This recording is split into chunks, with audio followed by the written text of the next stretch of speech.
Good morning to all. Welcome to the ECG interpretation MADC class. Today I am going to discuss about the P wave. So the ECG interpretation usually starts with the assessment of the P wave. The P wave represents electrical forces generated from biatrial activation. The right atrium is activated first, which is then followed by left atrium. The initial part of the P wave reflects right atrial contraction, and the terminal portion of the P wave is due to left atrial contraction. The P wave morphology is best assessed in lead 2 and V1. In lead 2, the P wave is usually positive. The lead 2 connects right arm and left leg. Negative electrode is placed on right arm and positive electrode placed on left leg. Here the impulse move toward the positive lead, so the waveforms are positive. A normal P wave morphology in lead AVR is usually negative or inverted, because in lead AVR the impulses move away from the positive electrode which is placed on right arm, so it produces negative deflections. And in lead V1 the P wave is biphasic. It will have both positive and negative deflections. Why the P wave is biphasic in lead V1? In lead V1 the depolarization from the right atrium travels towards the V1 and hence it produces positive deflection. But left atrium is placed posteriorly, so the impulse travels away from V1 and hence it produces negative deflection. And the duration is measured in seconds from the beginning of the P wave to the end of the P wave. The normal P wave duration is 0.08 to 0.11 seconds, that is less than 3 small squares. The amplitude measured from baseline to top or bottom of the P wave if the P wave is biphasic. In biphasic P waves, positive and negative deflections are determined separately.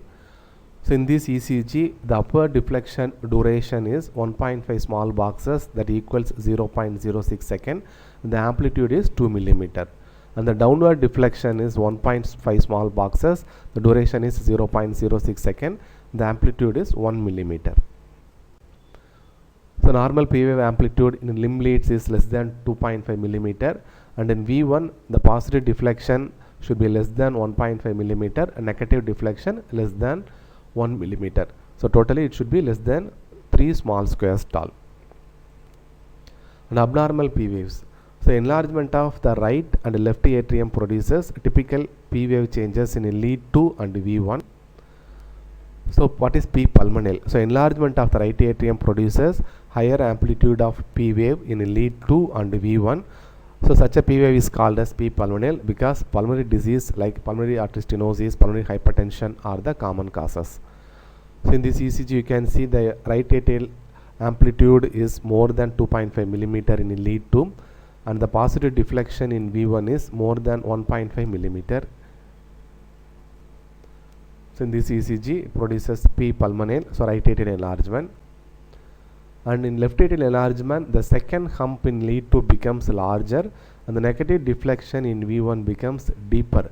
So this is called as P mitral because the mitral valve disease is the common cause. So this ECG is from a patient with left atrial enlargement. The P wave in lead V1 has a terminal negative deflection of more than 1 millimeter. The other abnormal P waves are flutter waves and fibrillation waves. Summary: the P wave is usually positive in all leads except in lead AVR it is negative.